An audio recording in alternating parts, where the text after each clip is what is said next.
say be very open-minded. Be very open-minded. Go in with a vision and have a direction, right? So you have to know what you want, right?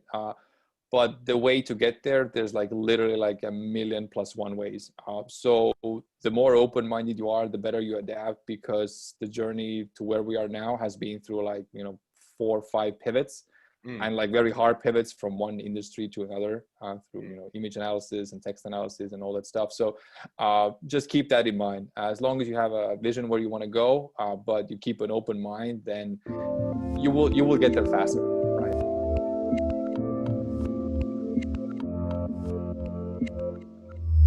Hey everyone, this is Devin Miller here with another episode of the Inventive Journey. I'm your host, Devin Miller, the serial entrepreneur that's grown several businesses to 7- and 8-figure companies, as well as the founder and CEO of Miller IP Law, where we help startups and small businesses with their patents and trademarks.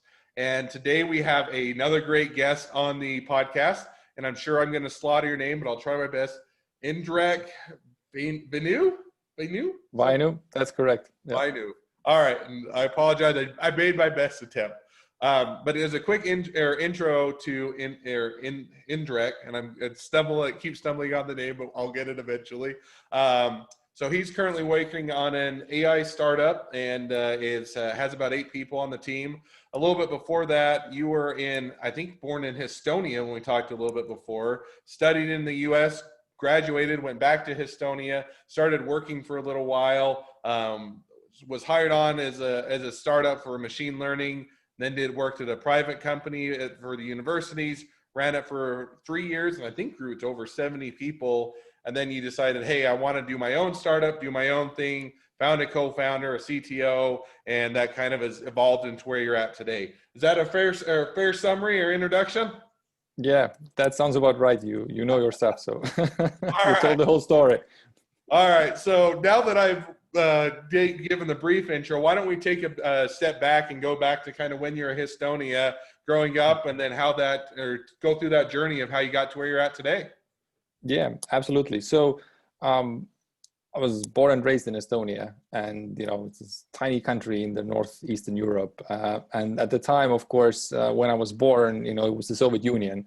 So, until 1991, no private companies were allowed in the country. So even if you wanted to be an entrepreneur, you couldn't, right? So the history of entrepreneurship in the country where I was born is very short. But nonetheless, I always have had a curious mind and sort of wanting to learn things and just, see what the world is like. So I ended up in college in the US. I studied at Harvard for 4 years. And that was like a huge shift for me. Like that was like the sort of the leap into the unknown, coming from, totally, I would say, like Cold War era and like a torn country. And then right in the middle of like, super bright people and like a great environment. So that sort of opened my eyes a lot. And what it gave me was really the understanding that, hey, I like to try out new things, expand my mind, jump into the unknown without, very little, if any preparation, right? And so with that, once I graduated, I decided to come back to Estonia because there's a lot of opportunities, if you wanted to run a business or learn. And so I ended up through several things in the tech sector because at the time, like it was like early 2000s. Tech wasn't as hot as it is now, right? Now it's kind of obvious, but then it was a little bit non-obvious. And I was in the tech industry, worked with a few startup companies, and then became a CEO of a Yeah. Before we dive into or go quite down that, so you graduated, and I don't know if we talked. What did you graduate in again? When you're in the US? I studied government and international relations. So I didn't completely have related to the tech industry. It set you up, right? Yeah. So I didn't have any computer science background or anything. It was just something at the time that actually I thought that I would become a diplomat because I thought that it suits my nature and I'm super calm and I like negotiations and well, there's the same traits you actually need in entrepreneurship as well, right? I just didn't know that such a thing existed at the time because when you're young, you sort of have a limited understanding of what a profession is. You are a doctor, you're a lawyer, you are a businessman, whatever that means, right? Or you are a programmer. So it's very sort of clear cut. But of course, now these days the roles are, there's a million different roles in between. So I graduated from that. But of course, what it gave me was, ability to digest through a lot of information, make sense of it, what it means for me, and then learn from that, right? So it has become handy. So, and I think, no, that's helpful. And I think that, as you said, after you graduated with your degree, nothing to do with the tech industry, but you went into financial audits. Is that right? And you found that you absolutely hated financial audits? Yeah, I mean, I went into financial audits. So basically you have to follow, I think what's now is called, it was called IFRS or GAAP. And basically, go through accounting documents and things. And what I found was that I did it.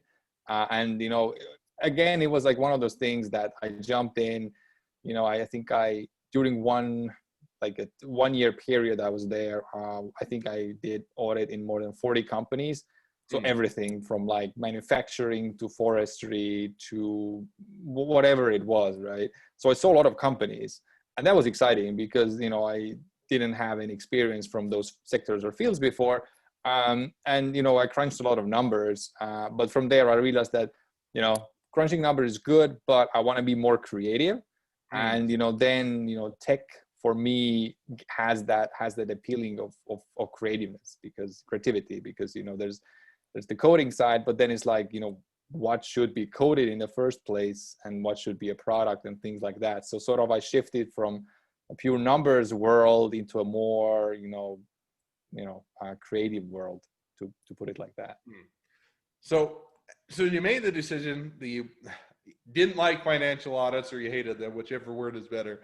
But then you said, okay, what I really like is the tech industry, but you didn't have, what conventional people would say is a tech background, right? You didn't have computer science or electrical engineering. You hadn't written code for a long period of time and that. So but knowing that you wanted to go into the tech industry, how did you make that transition, or say, this is how I'm going to jump into the tech industry or get involved or make that leap? Yeah. So, I mean, one of the things at the time is that, if you lead a company, ultimately you're in charge of two things: budget and people, right? Doesn't matter if they're tech people or not.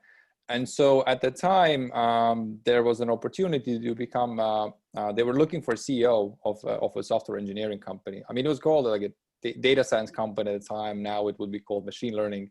Back then it was big data, right? So the keywords changed, but the essence was the same. And it was a pretty cool undertaking. So it was a company that had, part of the people were from private companies, and then part of them were from universities. So the idea was to bring them together like a public-private partnership, and we ran about a dozen like data science projects. But they needed somebody to oversee that, to run the budgets, to run the people, make sure that you had deliverables and all of that. And so I applied, I got the job, and, that became my thing for the next 3.5 years. So, my task was to essentially have a critical eye and figure out, when the engineers were delivering and when they were not. And it was more about, looking at people, understanding them, like what they're making, but also at the same time, understanding like what's the product they're creating, because there's no point in just coding something for the sake of coding. In the private sector, it always have to have a product in the end to provide value. So it kind of was like, it was kind of like I wouldn't call it an incubator, but we had sort of 12 different startups or projects within that one company, which was, again, tons of experience over 3 years. It was kind of like a real life MBA. So it had a lot of things like, I mean, I had a supervisory board of 12 people. I was the only management board member. Then I had 70 employees. So I was like sitting in the middle of all of that communication chain. And then of course, you had to hire people, you had to fire people, all those kinds of things happening in real life. And many of these things, you have no idea how to do them before you have to do them. So you just do them, right? It sounds very obvious, but many things you just you just learn on the job, and there's no real right or wrong answer. But you just go with it, go with your gut, and then figure out, what you should do and how you should do it. Right. Mm. No, completely makes sense. So you start to make that transition. You get into tech, you get into machine learning, you come onto a private company, and then I think you guys ran it. It was a private company that worked with universities, and you ran it for about 3 years. You're involved with 3 years, and it grew from a few people up to 70 people. Is that right? Yep.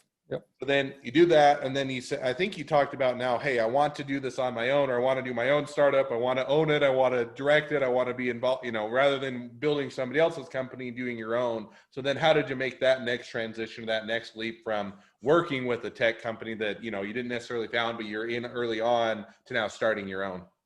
Yeah.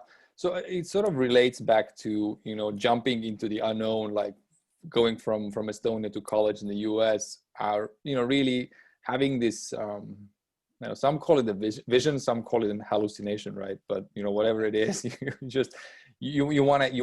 have a vision, you want to get somewhere, you don't really know how. And of course, when you work with smart people in the tech industry, you ultimately say, hey, I have ideas on my own, I want to start something, like just see what the best version of myself is. And many times, people have that like business itch or that entrepreneurial itch. And so at the time, I had been there for 3.5 years, and I said, I know plenty of people, I have some ideas, I've seen this, why don't I just do it on my own, right? And it wasn't like an epiphany, and one day you wake up and you say, wow, I know I'm gonna make a great company, and it's gonna be a great company. Like, yeah, if somebody has that, please let me know. It would be a great episode, right? But it wasn't my case. I just knew I wanted to do something, right? And something to try out. And so what happened is, I at the time in that company when I was running it, I got approached by a really smart guy. He was a technical guy, so he had a PhD in neuroscience. His name was Indrek. And he had this idea, and I said, this is a good idea. Like, he's a smart guy. He has technical skills. I have, why don't we go and make this into a company? And essentially, it didn't start immediately, but it took a little while. But then we had this click as co-founders, and then we said, let's just do it, right? Like, it sounds exciting, and let's just do it. And it's sort of interesting, because I think when you start a company, it's really hard, right? So I'm not going to beat around the bush. It's like super hard. Like some, people have said, it's like chewing broken glass, and you actually have to like it. Like, I think that's the most like brutal way I've heard about how people describe entrepreneurship. And it's definitely a journey that is way more fun, and also easier when you have a co-founder. So I knew at the time that, I didn't have the technical skills, but I had the business skills. So I would need somebody who had the technical skills. And so, by coincidence, I found a great co-founder. So this is sort of one of the learnings I've had also, is that, you have to complement yourself with people who are different and have different skill sets than you, when you go and embark on this journey, what it has been. So no, and I agree with you. I think that there's a lot of highs and lows with starting your own company, and so I think that sometimes it's euphoric nature of, hey, it's you have the you land a big client, you have a big good month, you get your first sale, it's great, and then the next month when everything feels like it's crashing down around you, then it's not so fun, and it's like the chewing glass type of a thing. But with that, now as you got the company, and how long ago did you start the company that you founded now?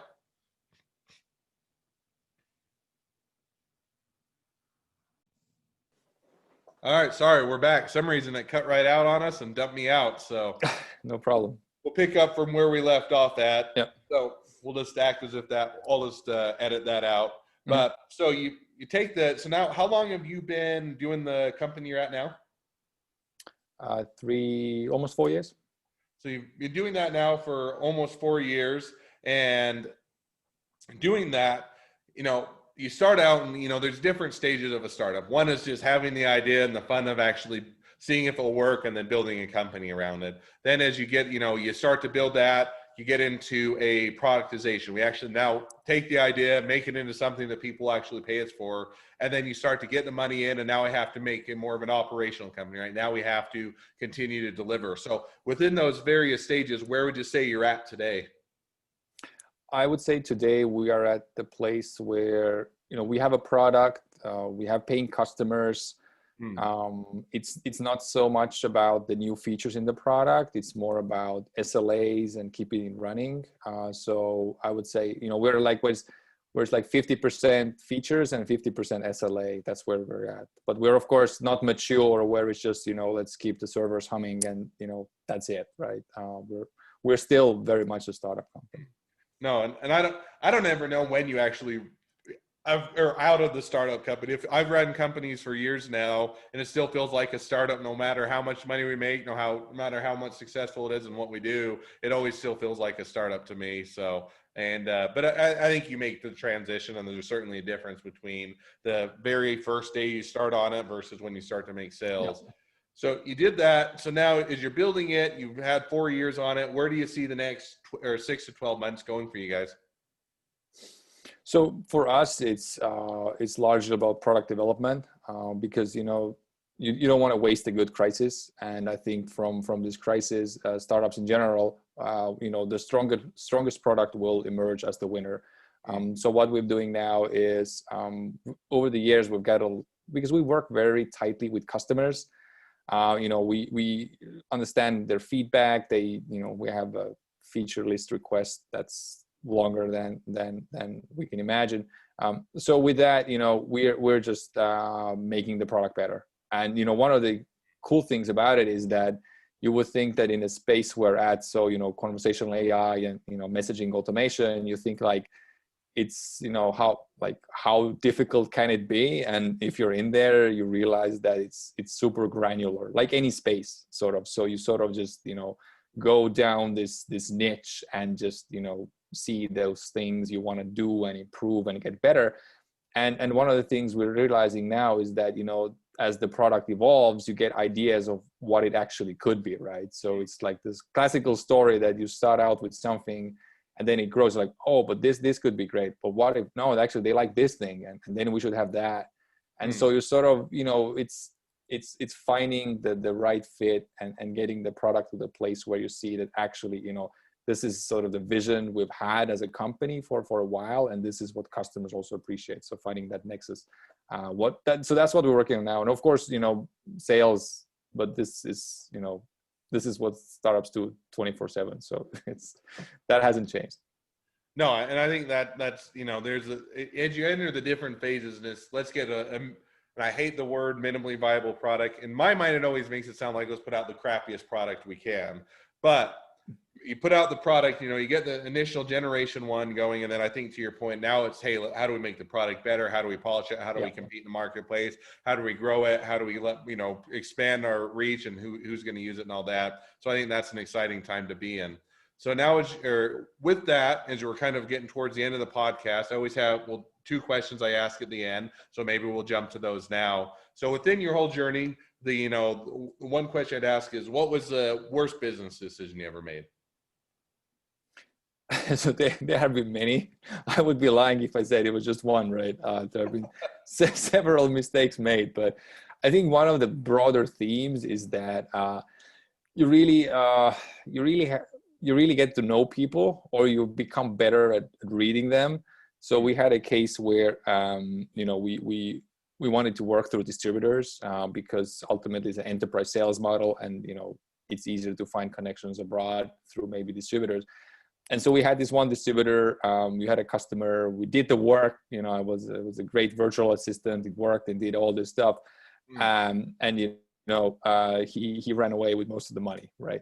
So it's one of those things that it just happens. And like if you run any business, you will get scars, but you won't bleed out. You will just there will be scars. You'll learn from them, and every time you see them, you're like, okay, I've learned that lesson, and then you go forward. But I think it's the lesson is about finding the right people, trusting the right people, and this has been also important understanding for us, and that's why I think that the team we built so far is absolutely amazing. So I think I couldn't be happier with the team we have right now, both technically and sales side. So that has been that was one lesson learned. That's a good lesson to learn. So now we'll jump to the second question. Second question is, now you're talking to someone that's just getting going with the startup or small business, just getting started. What would be the one piece of advice you'd give them? I would just say be very open-minded. Be very open-minded. Go in with a vision and have a direction, right? So you have to know what you want, right? But the way to get there, there's like literally like 1,000,000+1 ways. So the more open-minded you are, the better you adapt, because the journey to where we are now has been through like 4 or 5 pivots. And like very hard pivots from one industry to another through image analysis and text analysis and all that stuff. So just keep that in mind. As long as you have a vision where you want to go, but you keep an open mind, then you will get there faster, right? Because if you run against the wall 5 times, maybe it's a wall and you should take a different path. Like the 6th time, you'll also most likely run against that wall. So just sometimes you have to break through the wall, and other times you have to figure out a way around the wall. So exactly. It depends how strong your head is or how resilient you are. But, yeah. Well, awesome. Well, and I think that's great advice. Well, now, and we didn't talk about it as much, but currently after you made your pivots, you're now doing kind of a customer service chatbots using AI. Is that right? Yeah, that is correct. So what we do is we automate customer communications, because one thing we see with enterprises and companies is that the whole world moved digitally over the past 5 months that they should have over the next 5 years, right? So there was a tremendous leap in the digital transformation, if you want to call it. And the communication between companies. I was pulling up your website right there. Apologize. Oh, okay, no problem. So so what we see is that customers are in channels where mostly companies are not. So customers are in WhatsApp, in Facebook Messenger. They want to chat and do messaging apps, and so we bring companies to that era, right? So we bring basically companies to the party where the customers already are, but also allow it to do so that if you're a company and have millions of customers, there's no way to have these conversations one-on-one. So we create chatbots or virtual assistants and smart ways that the bots can do their work well, that customers are happy, and then also make the company's customer service teams more productive and efficient. So now that I interrupted your great answer with your website, now that does get us to transition. So now people want to use your chatbots. They want to say, hey, customer service is hard and I want to integrate it in there. I want to make it simpler. I want to still be responsive to customers. I want to be able to make sure that their questions are answered, but I don't have the time or ability or desire to have a full-time customer service team that oftentimes just sits there. What's the best way to find out about your services, what you offer, connect up with you? If people want to use your service, they want to invest in your service, they want to be an employee of your company, they want to just reach out to you and learn out more about it, any or all of the above, what's the best way to find out more? So yeah, you can just email us hello@alphablues.com or just find me on LinkedIn. 2 easiest ways. And obviously alphablues.com is the website that I pulled up that was starting to talk to me as we were chatting. So and you can chat with our bot, leave your message there, and we'll get in touch that way. And so we also have a bot in WhatsApp, so if you want to reach us through messaging, choose your channel of choice. I would say that. All right. Well, perfect. Well, appreciate you coming on. It's been a pleasure. It's fun to hear about your journey. And I certainly encourage people that are looking for the better customer service option for doing a smarter chatbot and making sure that it answers people's questions rather than frustrating them. Certainly check out Alpha Blues and reach out to you with any questions they have. Thank you again for coming on. Now, for those of you that have your own journey to tell, love to have you on the podcast to tell your journey. Feel free to just go to inventivejourneyguest.com and apply it to be on the podcast. For those of you that are listeners, make sure to click subscribe so you get notifications of all the new episodes as they go out. And lastly, if you ever need any help with patents or trademarks, we are absolutely here to help and make sure you're taken care of. Well, Indrek, thank you again for coming on. It's been a pleasure, and I wish the next leg of your journey even better than the last. Thank you very much.